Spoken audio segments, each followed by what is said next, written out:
Namaskar. Hello and welcome to 𝗶𝗏𝗏's channel. I'm your host Sri Iyer. For a moment I thought I was still not live. Let's welcome Shekhar Iyer ji. Shekhar ji, namaskar. Lot of things happening, sir. Namaskar, Shreya Namaskar to all our viewers. Well, we have the uppermost on everybody's mind is uh, why has Bihar recorded the voter turnout? After more than 25 years, you are seeing a very high voter turnout in the sense, by Bihar standard, almost close to 65% in the first phase of election that took place on November the 6th. Has made everybody sit up and wonder what's happening in Bihar.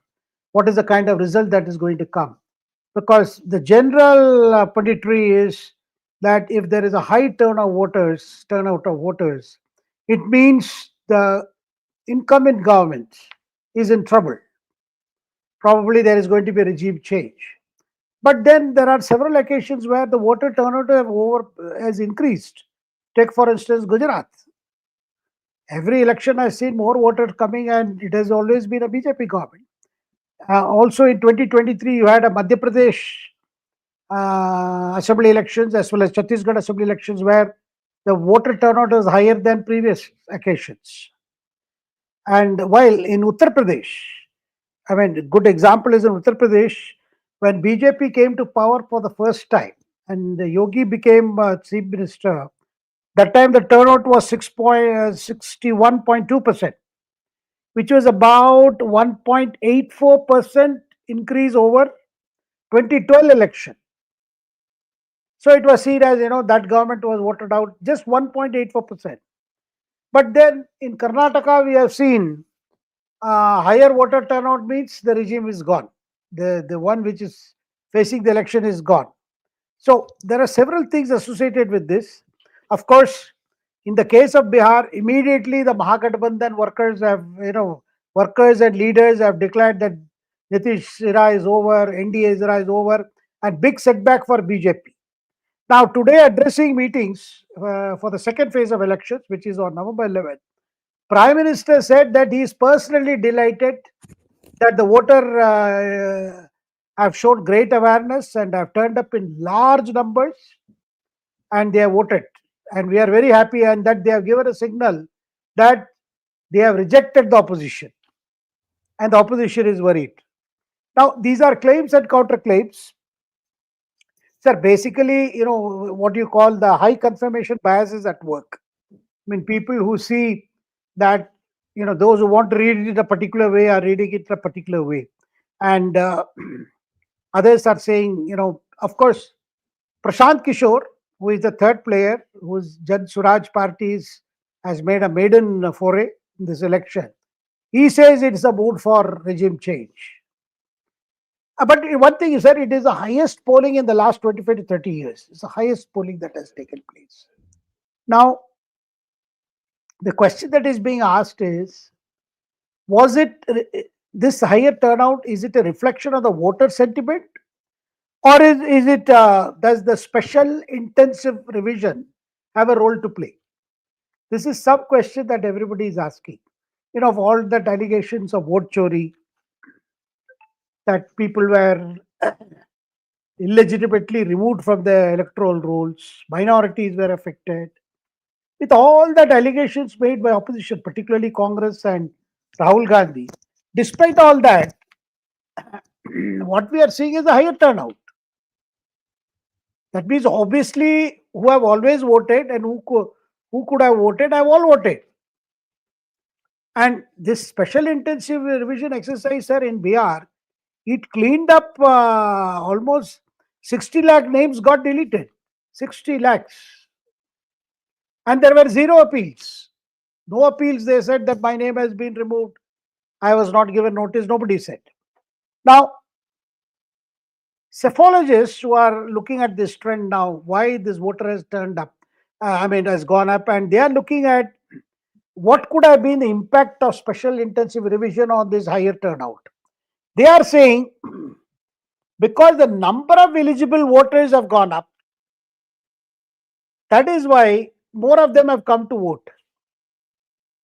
Previously, that electoral roll was burdened with names of the dead, names of people who are no longer who are no longer living in that particular constituency.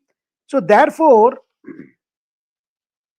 even if names have been removed who were previously eligible, but actual number of eligible voters have gone up. And obviously, after an exercise like this, people have become very conscious of their vote.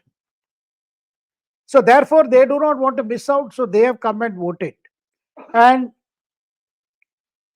so therefore, the turnout percentage has gone up. This is one argument given by psephologists.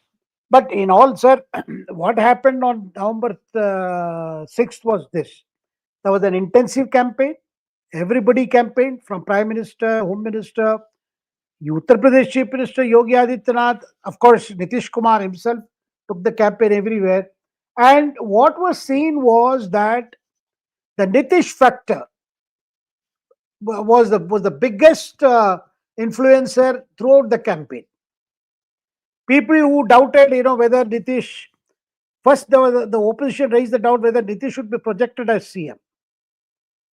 That BJP had to say, yes, he is our CM. And PM himself went to Bihar to declare that, look, we are going to see an historical mandate for NDA under Nitish Kumar.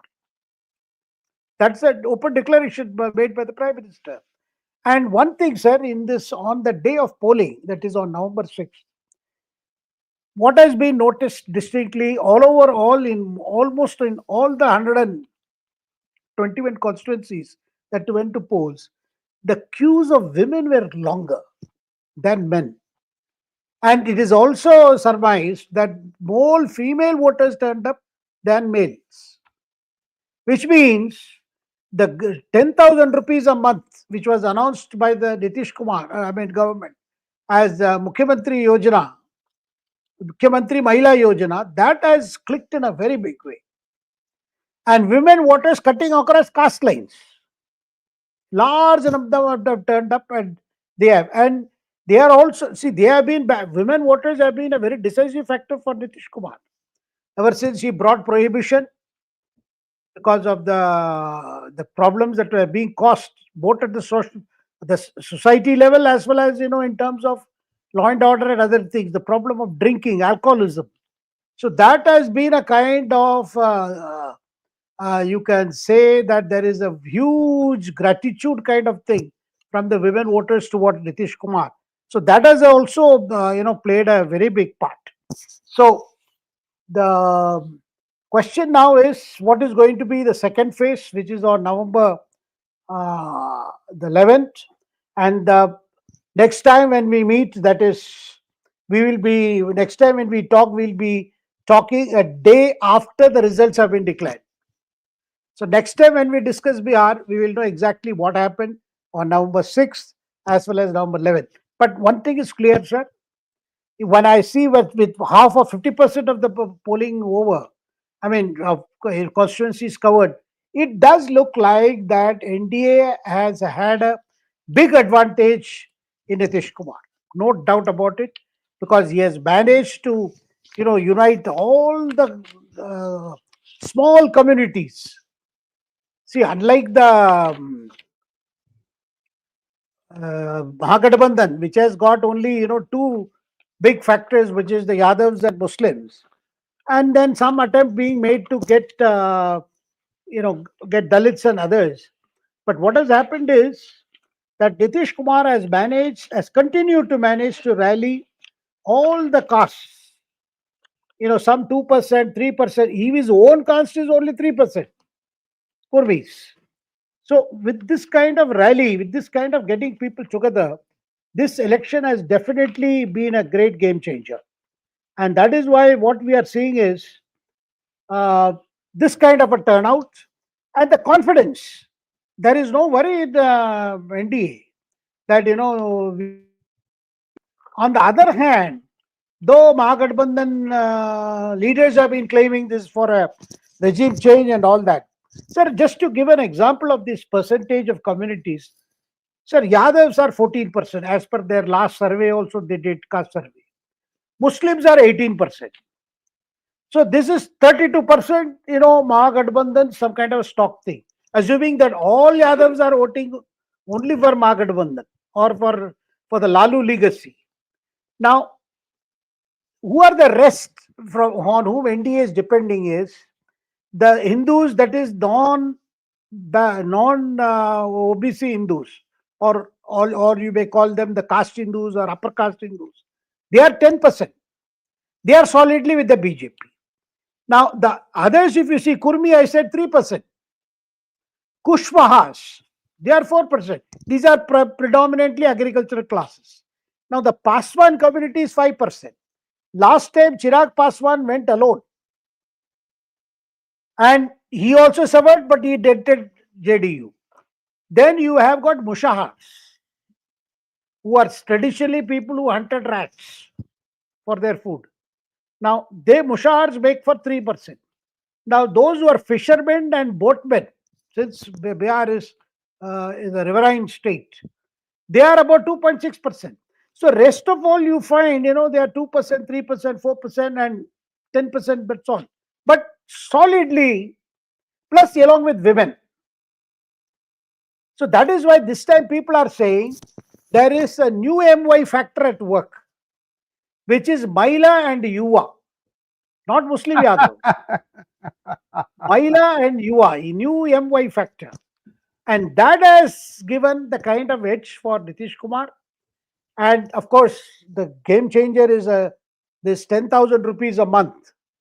And finally, at the fag end, Tejasvi Yadav said, we'll give you 110, 30,000 rupees. Because when he realized Mahagathbandhan promises to women are not making much impact, then he came and capped it with the icing on the cake kind of thing, saying, we'll give you one-time payment of 30,000 rupees. You just vote us in. Now, this is the scenario that is emerging. Of course, campaigns have got more shriller and shriller. Prime Minister has been back on the field now. He is again bringing out those issues, reminding people about the legacy of Lalu, lest they forget, and the kind of the government and the governance that they have seen. But everybody agrees that somewhere along from 2015, after the last election, the Sushashan Babu or Nitish Kumar has somehow hit a plateau. In the sense, the governance, there has been nothing very dramatic or spectacular achievement in terms of governance after 2015. So whatever was happened was 2005 to 2010 and 2010 to 2015. So the whole story is, lot is going to depend after the elections. Because the questions that opposition was pressing, also the questions that are there, which is whether Nitish Kumar will return as CM, but given that so much of issue has been made of continuation of Nitish Kumar, so whatever it is, if NDA, crosses the halfway mark, they have to make Nitish Kumar CM again. Now, in case that doesn't happen, then what is the scenario? Will Nitish Kumar look for a new partners in Mahagathbandhan? Will he go back? In case he feels that BJP may not name him? That is one.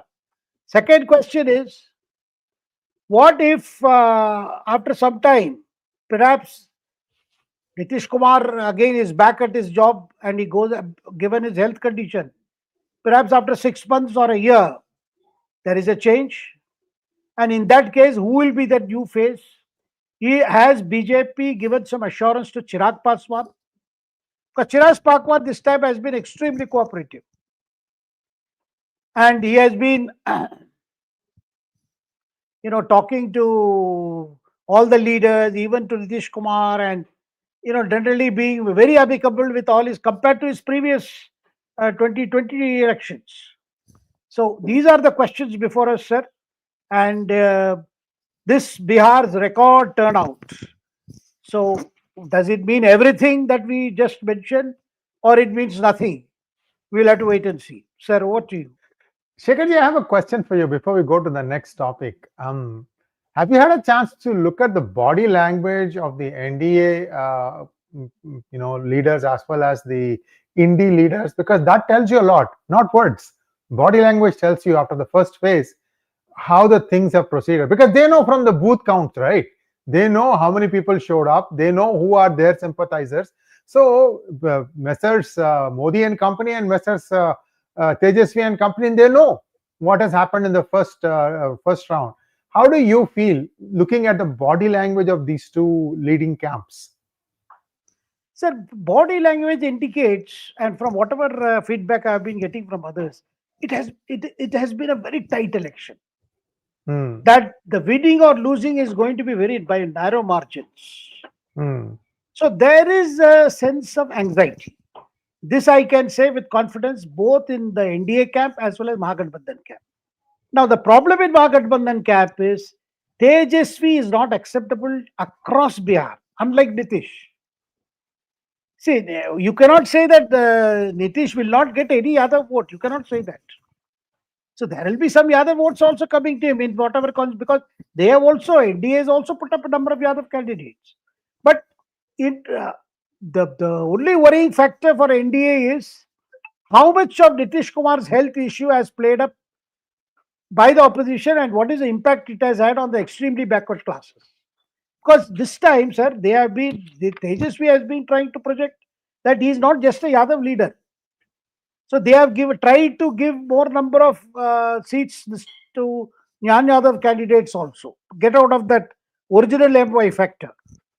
So what we are seeing is, yes, there is not, I will not say there is a kind of, overconfidence is not there on the either side. But definitely they all say it is a tight fight. Privately also they say, look, if we could lose or win seats by, a couple of thousand. So it's that kind of a fight. Because, sir, one thing what has happened, Nitish Kumar, in terms of caste appeal, he may have this, a social engineering combination. But in terms of the youth, what the problem faced by youth of Bihar across caste lines is unemployment. That has become a very big issue, and migration is also an issue. And despite Nitish being in power for such a long time, they have not been India has not been able to give up a big solution. So that has been a talking point here, particularly unemployment and how young people are being forced to live Bihar in a continuous cycle in search of livelihood. This issue has been a major issue. Now, what is the role of Prashant Kishore Jan Suraj? That is a question, is a third factor in this election, which is he started with a bang and then there was no dearth of resources, put up candidates in so many places, but then he himself backed out from contesting at the last minute. That acted as a dampener. And the other thing is, what has happened is some Jan Suraj candidates, even after the last date of withdrawal, suddenly decided to sit down, baith gaye. They said, no, we are not, we are withdrawing in favor of this candidate or that candidate. Which means somewhere along, they have realized not to proceed further. Though a lot of young people have, liked the way Prashant Kishore has brought out some of the perennial issues of Bihar. So in terms of narrative, Prashant Kishore has probably, has appealed to the youth in a different way. The manner in which he has addressed the issues that have plagued Bihar. But compared to a traditional politician, Prashant Kishore may have been different. But how much of which will actually has clicked on the ground? How much of it has already, made the voters change their mind? And are they willing to give a quick try to Prashant Kishore's experiment? Because this is his first election.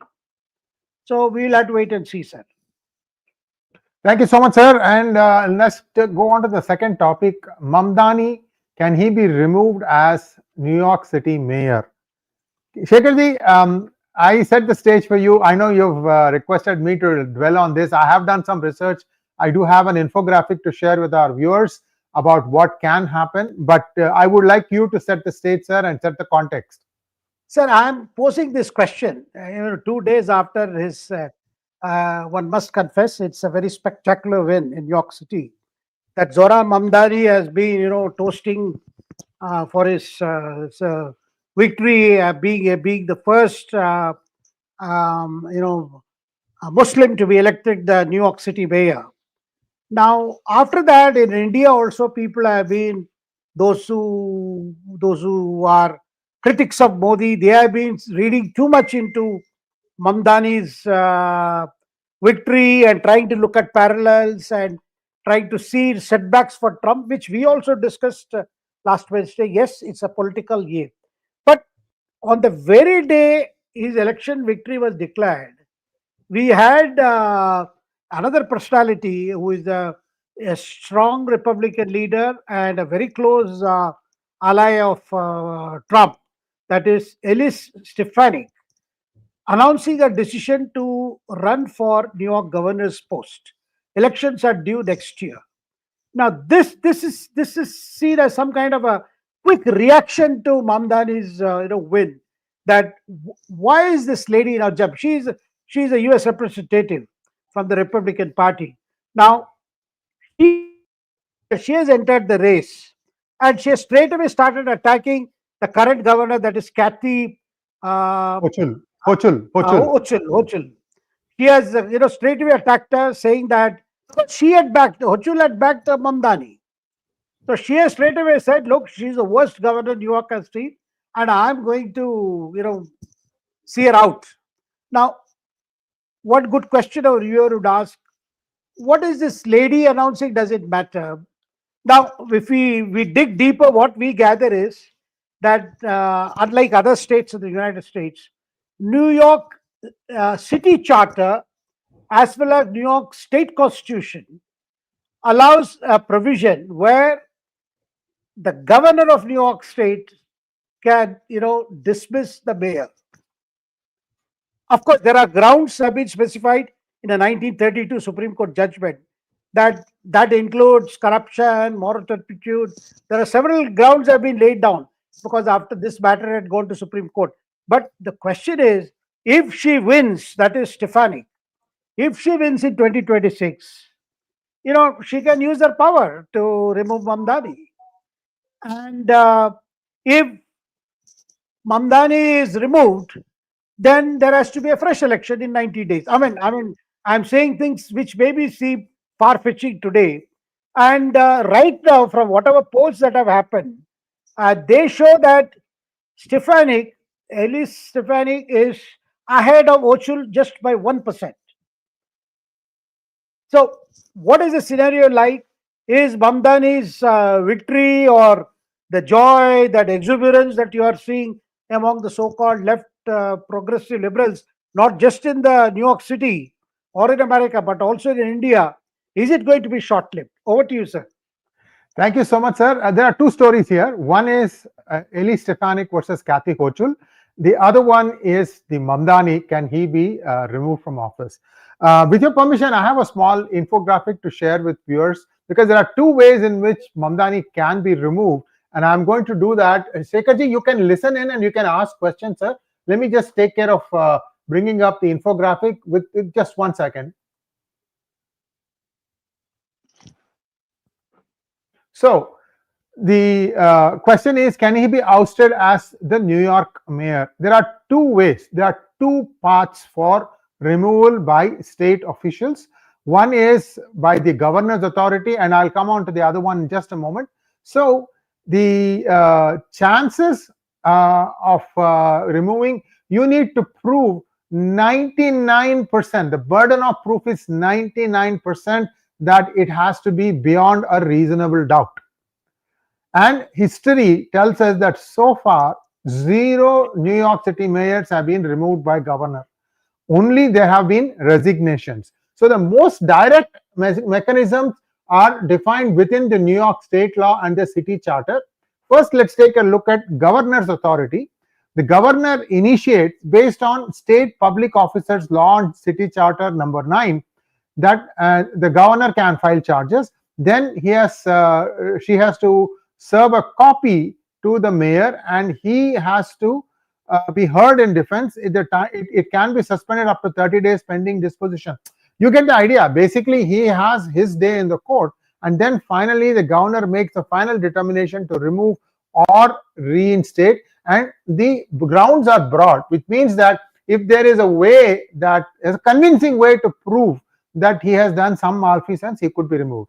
The other one, there's a second path, is mayoral inability committee. The committee declaration, there's a 5-member committee which consists of the comptroller of the state, the speaker, etc.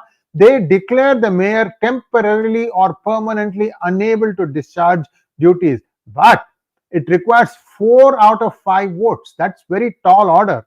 Second thing is, the mayor can contest it within 48 hours, and then the city council will vote, and they need to get a 2/3 majority in order for that to pass. So people say, after looking at all these things, perhaps governor path is a little bit easier. Okay, so what are the grounds? One is they are questioning his 2018 naturalization process, meaning that's when he became the US citizen. Were there some laws bent? Were there some laws broken? These are the things. And some say that if that has been done wrongly, he could be disqualified for that. And there is also other options that you can do. But basically, the thing comes down to one thing, sir. There is a 14th Amendment prohibition on office holding for those who give an aid or comfort to enemies of the country. Now, this is where I think their strongest reason would be. I'm going to take it down, Shekharji. Can we get the full screen back? Let's get Shekharji back on the screen. Just 1 second, sir.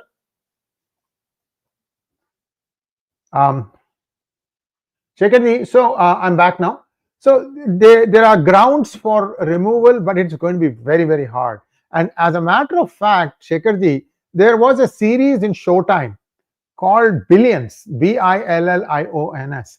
There is a state official, and he's going up against one of the billionaires of New York City, and their fight, because he wants to remove that fellow or put him in jail so that he can run for the governor, and he has ambitions to become the president of United States. A very interesting battle, 5-6 seasons. People who have Showtime can watch it. Now let's take a look. So this is the point. Now let's take a look at Elise Stefanik. Viewers, there's a very interesting story here. Elise Stefanik is a young and bright individual, and I've met her a couple of times. I've spoken to her, very articulate, and one of the favorites of the Trump administration. Trump personally, he really goes the extra yard to promote her.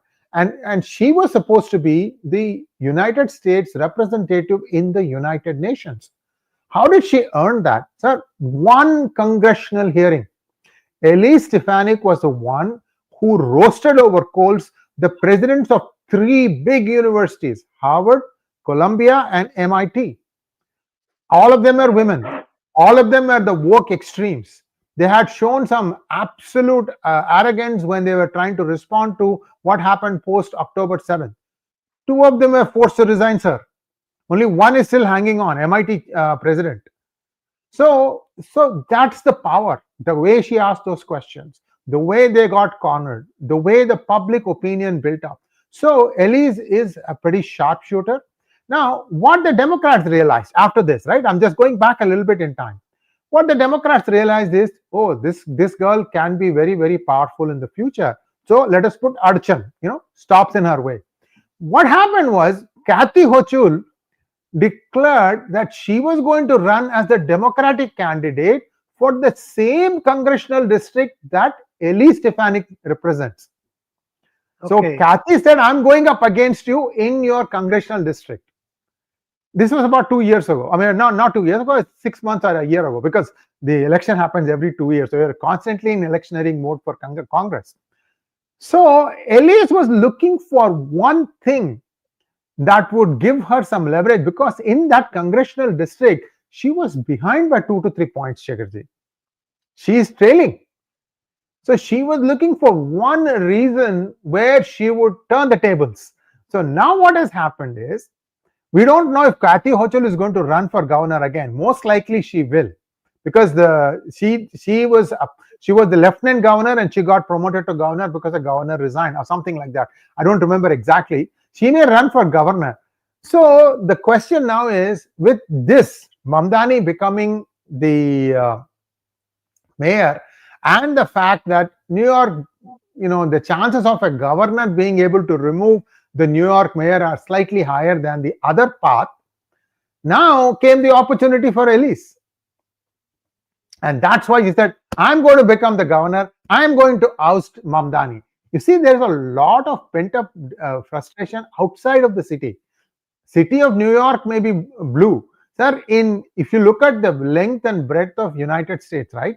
Rural America is voting solidly Republican, Shekharji, solidly Republican, including the states of New York and California, I'm telling you. So, point I'm trying to make is with this one point agenda, suddenly Elise has turned the tables against Hochul. And now she is leading in the governor election. That's a much more powerful position, Shekharji, than a member of Congress. Much more powerful, because once you become a governor and you have 1 or 2 terms, you work efficiently, you create a name for yourself. Easy peasy to run for president. Very, very easy. Okay, so this is that one opportunity, and I think she has chosen the right time to strike. And I like that girl. Elise is a good person. I like her, and let's see what happens. This is my 2 cents, sir. I hope you understand that these two are intertwined. I don't think Mamdani can be removed in his whole term, but they'll use this as a thing to keep beating the Democrats with.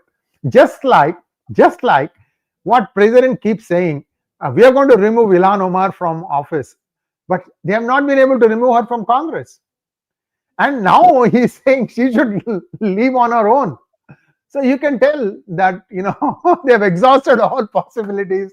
Unless you defeat her in a Democratic primary in Minnesota, the chances of Ilhan Omar being there are long.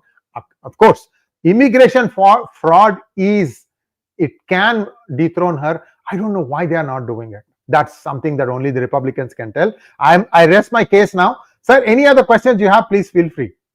Sir, you brought it out very beautifully for us to understand, so far away from this battle that is now taking a new dimension. Because Zohran Mamdani's election has been celebrated, particularly by those sections here who have been not just upset with Trump, rather they are upset with Modi. Though situations, I mean, here and there cannot be compared when it comes to domestic politics. But they have been seeing that Zohran Mamdani, and some people are even extrapolating to a point saying that one day similarly Rahul Gandhi will succeed like Zohran Mamdani has succeeded. Of course, India is completely different. Here the issues are different, the voters are so varied and factors. So the fact that suddenly, just a day after his election, here is a lady, Elise Stefanik, saying that, look, she is going to, enter the picture, and that picture can completely change as you brought it out. And what are the grounds to remove him? So last time also you mentioned some of the allegations against Mamdani. These allegations will now reach the courts, because obviously the Republican Party leaders are not going to keep quiet. So this is going to get more serious.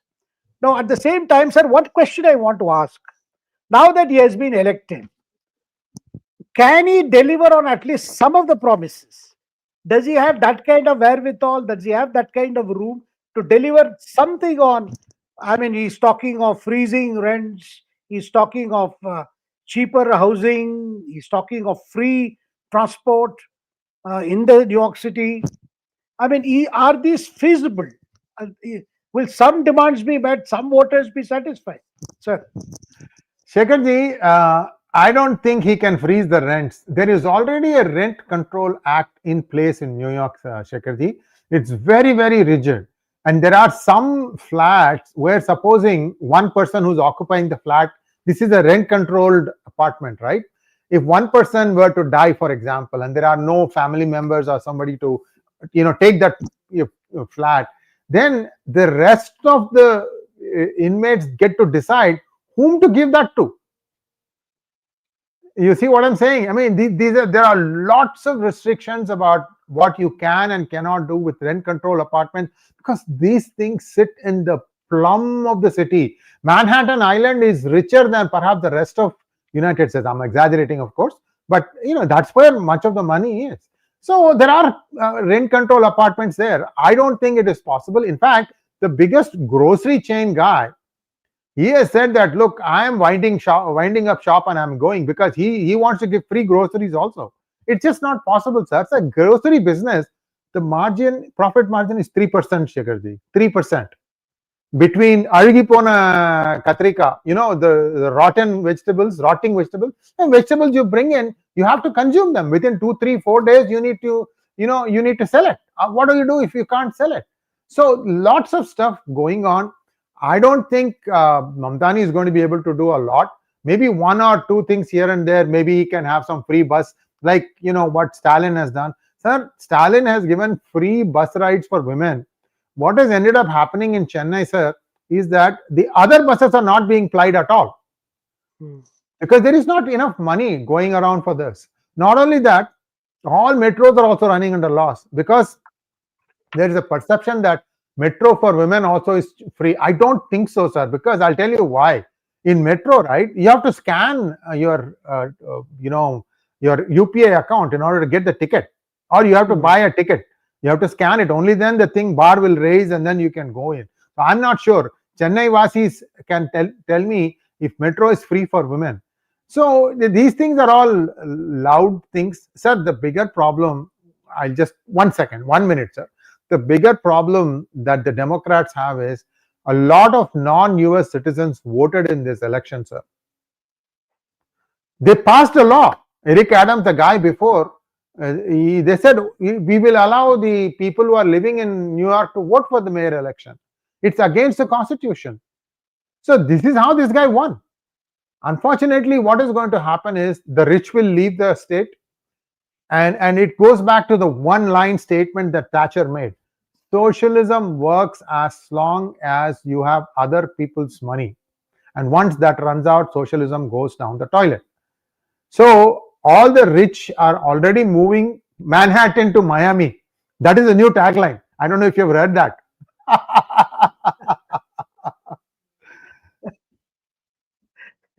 So this is where things stand. It's not going to be easy, but these people wanted a symbol. They said, oh, I have Londonistan with Sadiq Khan. What has Sadiq Khan done? Ghanta.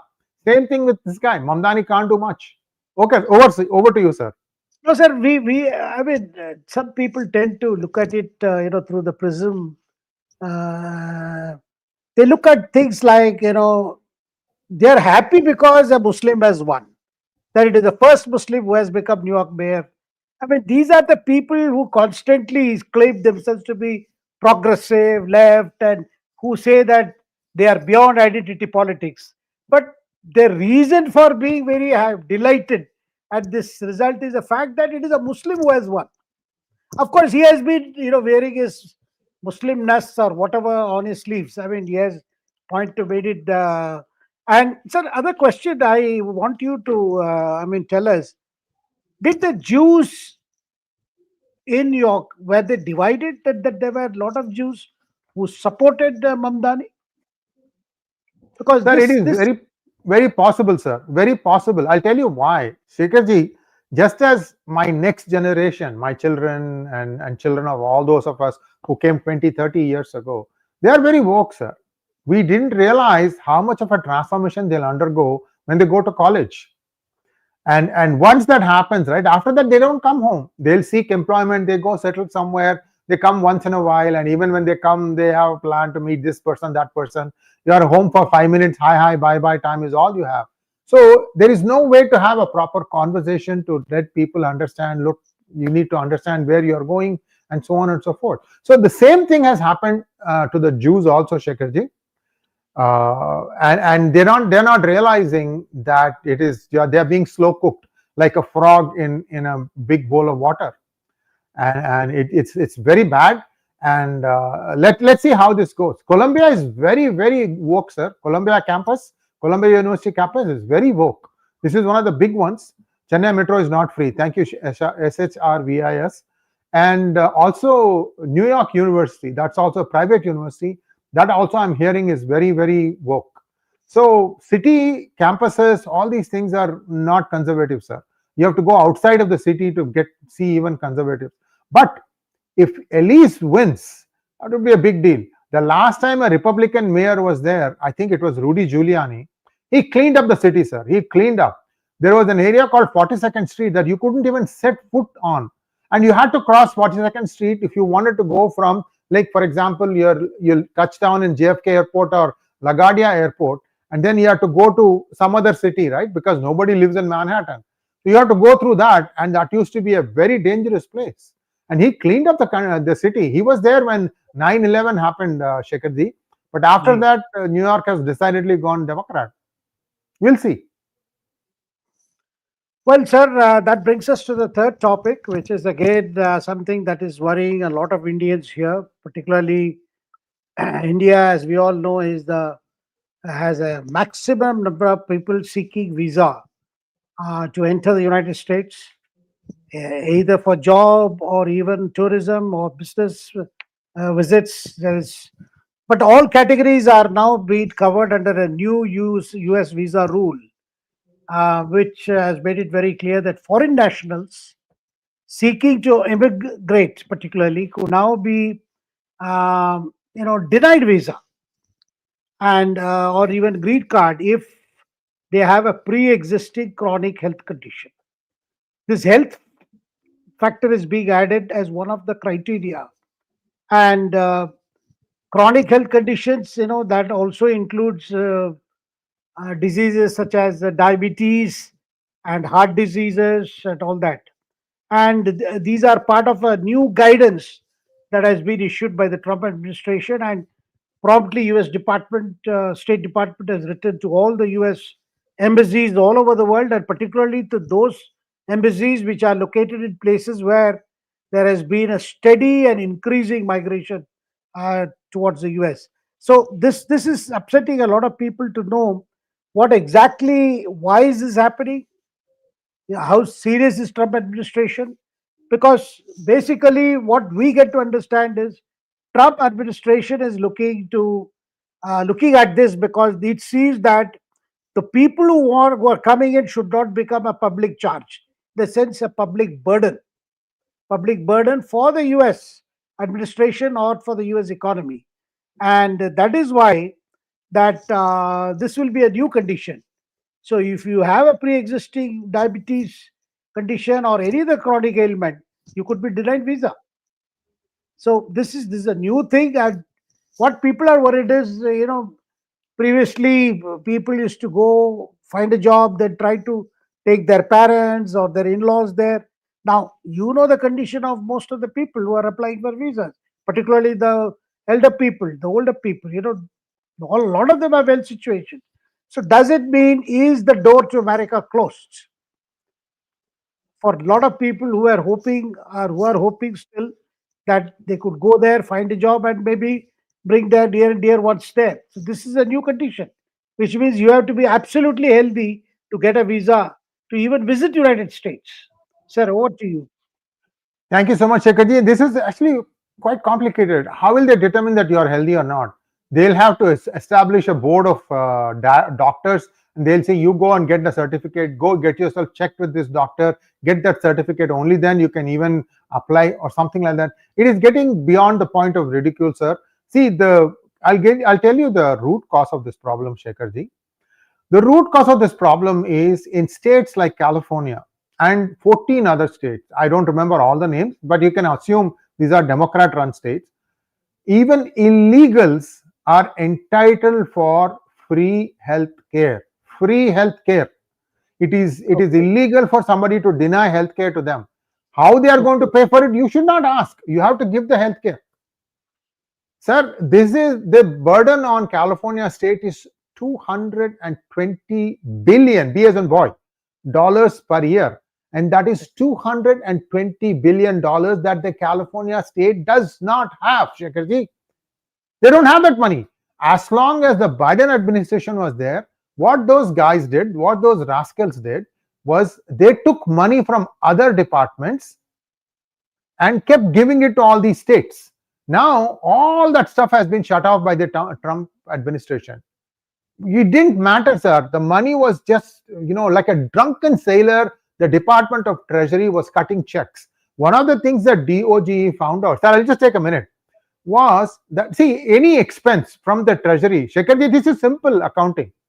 If the accountant has to, give money to you, there has to be a clause. There has to be some section under which the money is being dispersed, because then that budget for that will be deducted, and that money taken out and given for a cause. What DOGE found was the Treasury did not even put the field where you are supposed to say from where this money is being allocated and disburse checks. So the Biden administration has been one of the most spectacular, diabolical governments that I have ever seen in my life, and I have seen many a president. So now what has happened is, once you start giving free money, right, people are used to it. And California cannot dispense that money. And it is my belief, sir, I could be wrong.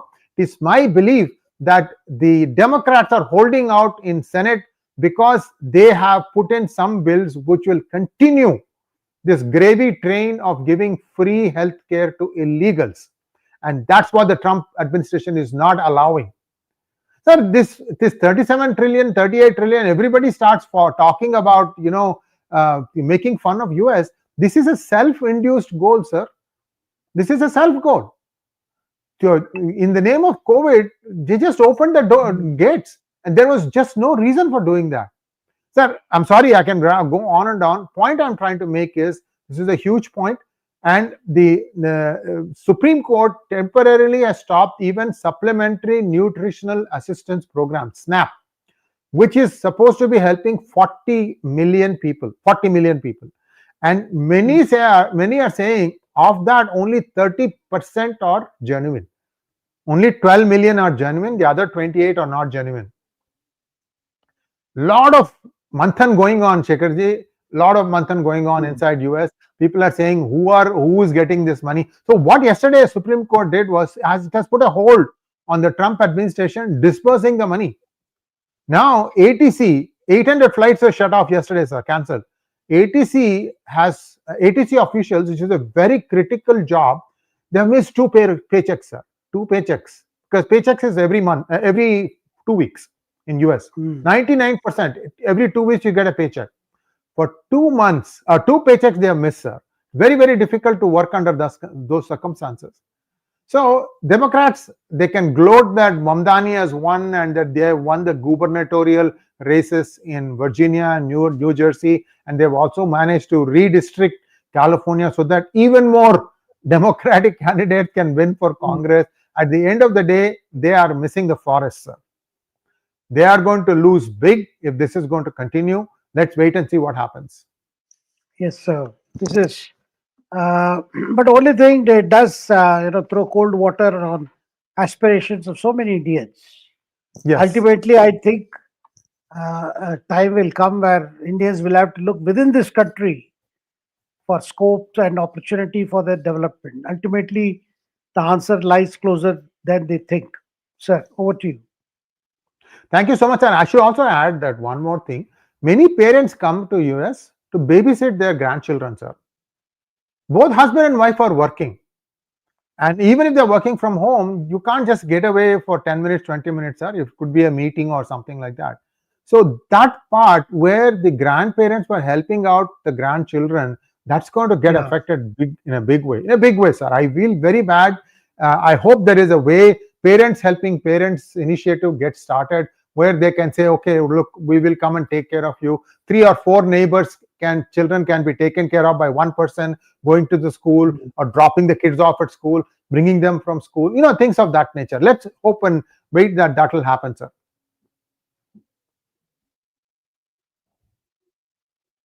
Yes, sir. Shall we go to questions now? Yeah. Magnet Ranga wants to know, sir, Congress General Secretary almost instigated people against the Election Commission. Shouldn't the ECI take the case to Supreme Court, or can the Supreme Court take suo motu action? Well, I think at the moment, Election Commission is busy with Bihar elections and also the special intensive revision, which has got going in 12 states. So I don't see that they would get into this kind of thing right now. But the fact that in the last presser, he kept talking about how Haryana election was stolen, how they had got 137 that they should have got, they should have crossed the halfway mark, and he has been openly abusing Election Commission, saying you are behind all this and you are doing it for BJP and there is vote chori and things like that. But then I think Initially, CVC was very Chief Election Commissioner. Chief Election Commissioner CEC was was in a mood to take action against Rahul Gandhi for making this kind of pronouncements. But then I think somehow he was counseled not to engage Rahul Gandhi, not to make a big thing out of his allegations and things like that. So maybe there will be an inquiry later. But at the moment, I feel that Election Commission and as well as BJP, they have realized that he is keeping on raising all these issues to some kind of to put parda over his own leadership and management of the Congress party. Sir. Thank you so much, sir. Next one, Dharani Rohit wants to know, Raga suffers from entitled child syndrome. Why is 𝗥𝗘𝗏 unable to counter his baseless claims? This anarchical mindset is dangerous for Bharat's progress.